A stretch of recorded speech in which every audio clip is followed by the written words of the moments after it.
So, nakikita natin dito guys na talagang yung love nandito. Okay? Nandito talaga yung love, yung sinabi natin na romantic connection. Nandun talaga yung pagmamahal. Pero, nandito din yung mga frustrations and yung mga pag-aaway dun sa relationship nyo.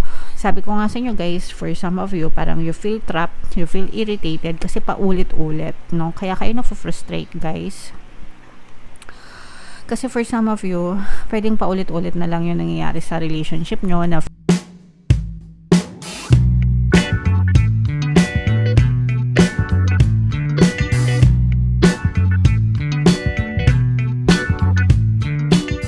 hello guys, hello Aquarius, welcome back to Pinoy Pixie Tarot.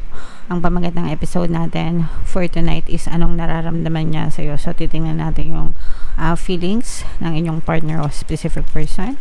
General reading lang guys, pwede mag-resonate, pwedeng hindi, pwedeng positive, pwedeng negative guys. Roles can be reversed if in case hindi kayo naka-resonate dito. Subukan yung panoorin yung video dun sa zodiac sign ng person nyo, baka nandun yung energy nyo mga kapiksi. So unahin natin tong deck na to, tingnan natin yung mga mensahe sa inyo ng inyong person.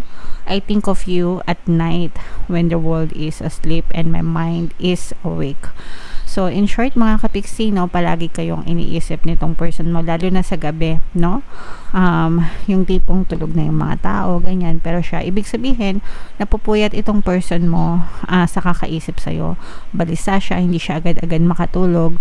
Matutulog na lang siya, ikaw pa rin yung nasa isip niya.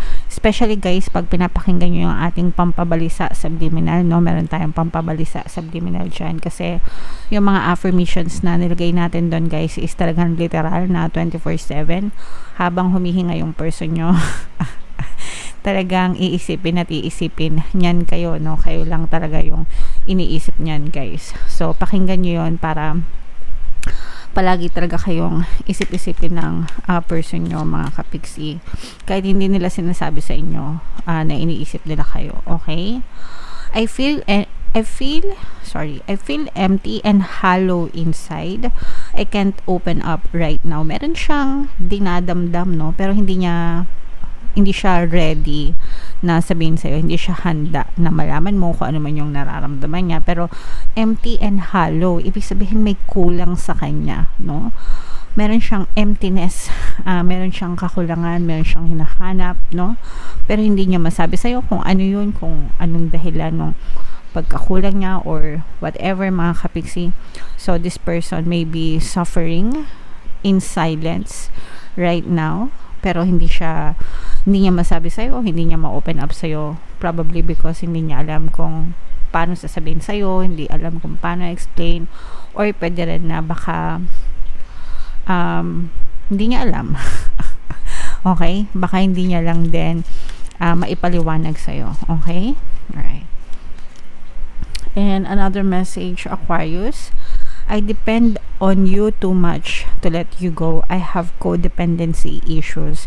So, pwedeng ano to guys, no, with this message guys, pwedeng medyo nagkakalibuan kayo ng person mo, or pwedeng nag-aaway kayo, pwedeng meron kayong emotional distance, pero hindi siya agad-agad maka-let go, parang hindi siya ready, no? Parang hindi siya ready na if ever man na, let's say for example, nasa parang maghihiwalay na kayo or meron kayong gap, hindi siya ready na i-let go ka.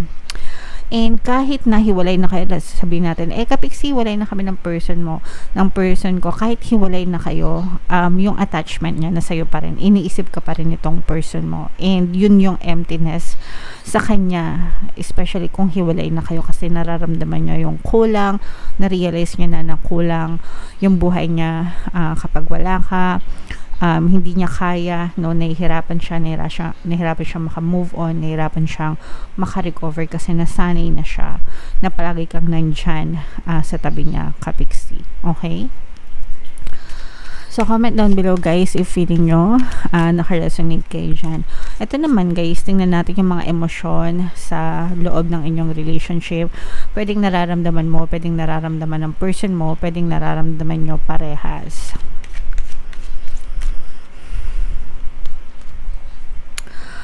Love, romantic yan, no? So, meron talagang pagmamahal, merong connection, mga kapigsi. Pero sometimes, di ba, sabi nga, sometimes love just ain't enough. Sometimes, kahit na mahal pa, hindi sapat yung pagmamahal para manatili yung relationship, no? So, there are a lot of factors kung bakit naghihiwalay yung isang couple. Pwede namang hindi pa kayo naghihiwalay, pero nagkakaproblema kayo. Pero nandun talaga yung love ninyo, mga kapigsi. Okay? So, what else? Tingnan pa natin. Irritated, ibig sabihin iritado, annoyed, bothered. Merong mga bagay na nagpapairita sa mga relationship nyo, guys. And most of the time, nangyayari naman ito kapag tumatagal na yung relationship kasi natatabunan ng mas maraming negative circumstances yung mga magagandang memories na tinayo nyo. Ganun yun, guys, kapag kasi sa simula ng relationship, syempre masaya, kinikilig kayo kasi puro magaganda lang yung nangyayari, pero pagka unti-unti nyo nang sinilip yung mga kanigahan sa relationship nyo, you will start to get annoyed, irritated, nandiyan na yung mga pag-aaway. So kapag pinalaki, doon na nagkakaroon ng time na naghihiwalay, hindi na nagkakayos yung relationship. So for some of you, kahit na mahal pa, nandun na yung annoyance, no? Nandun na yung irritable sa isa't isa, irritable sa pagsasama, and frustrated. Ibig sabihin parang nafu-frustrate kasi sometimes pwedeng paulit-ulit na lang yung nangyayari sa inyo. Sometimes parang kahit anong gawin, yun nga, paulit-ulit, or parang hindi na ma-save, hindi na ma-resolve yung mga issues, ganyan. So, nandun yung frustration din, mga kapiksi. So, irritable na, frustrated pa, but nandun pa rin meron pa rin namang pagmamahal, okay? So, pwede ito, guys, sa kahit anong klase ng relationship nyo. Pwedeng nagsasama pa kayo, pwedeng hiwalay na kayo, pwedeng may emotional distance na kayo. So, yeah. Comment down below if feeling nyo nakaresonate kayo dyan. Tingnan natin yung feelings ng person nyo. Aquarius, shuffle ko to, guys. Habang sinashuffle ko to, panoorin nyo muna yung video natin regarding sa ating paano mag-manifest ng abundance video course. Kapiksi, sawa ka na ba sa mga struggles at hirap sa buhay mo? Masipag ka ba at masikap sa buhay ngunit hindi ka pa rin umaasenso? Ilang beses ka na bang nag-attempt mag-negosyo at mag-invest pero palagi ka pa rin nalulugi? Sa pagkakataon na ito ay maaaring may subconscious beliefs ka na nagiging balakid sa iyong pag-unlad at pagyaman. Introducing, paano mag-manifest ng abundance video course. Dito ay matututunan mo ma-overcome ang mga balakid mo para tuluyan ka ng umunlad, umasenso, sumagana, maging matagumpay, successful at maswerte sa iyong kabuhayan, pera, trabaho, negosyo sa labi at kaperahan ng bonggang-bongga. Dali, mag-send na ng email sa pinoypixitaro@gmail.com at simulan na ang iyong pagyaman ngayon. Alright, so sa lahat ng gusto mag-avail ng course, guys, yung promo natin for July, magbibigay tayo ng 500 pesos na discount. So, i-avail nyo na, guys, sobrang ganda. And meron din tayong bagong course, paano mawala ang third party at magkaroon ng harmonious na relationship, mga kapiksi, para mawala yung mga kabit ng mga jowa nyo, guys. 30% discount until July 31. Avail nyo na, guys, sobrang ganda yan, as in. So, ito, guys, nakikita natin na combination nito ng positive and negative energy. Aquarius, guys, kayo ay represent ng King of Swords. Ito yung ating feelings energy, guys. So, meron tayong presence dito ng Earth signs, Capricorn, Taurus, Virgo, at saka Water signs, Cancer, Pisces, Scorpio. So, dito nakikita natin na pwedeng pwedeng yung mga relationship na, mga zodiac sign ng inyong person. So, nakikita natin dito, guys, na talagang yung love nandito.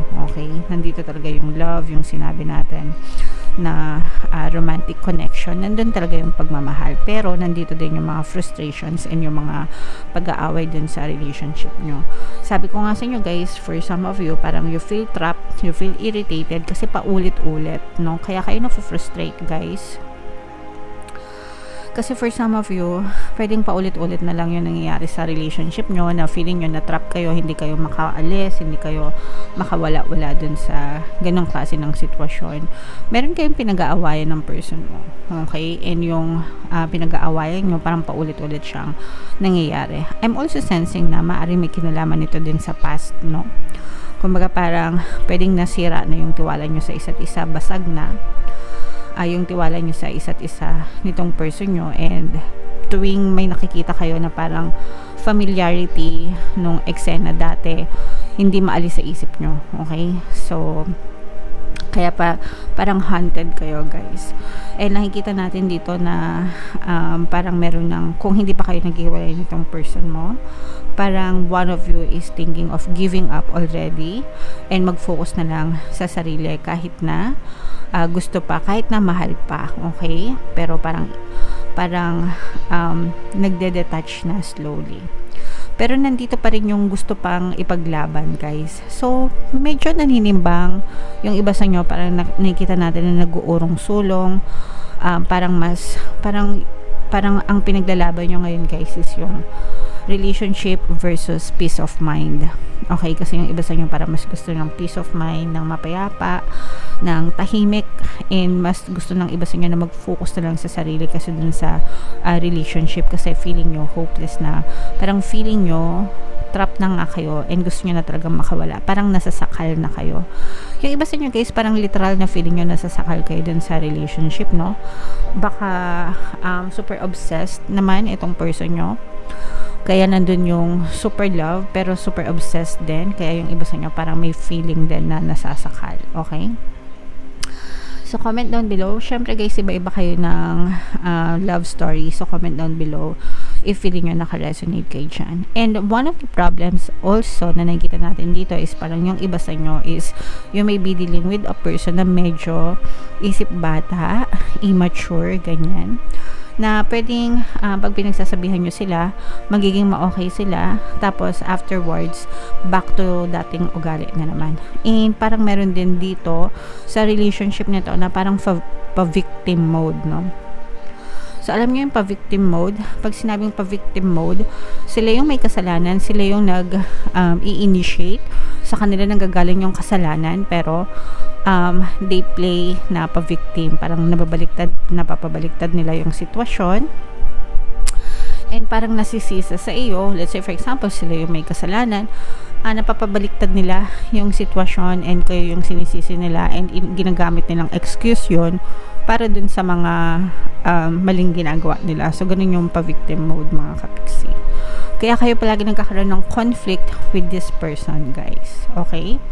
Although, nakikita natin yung love dun sa relationship, pero marami rin kayong conflict na kailangan yung i-resolve within your person and dun sa relationship para mas maging harmonious yung relationship nyo. Okay?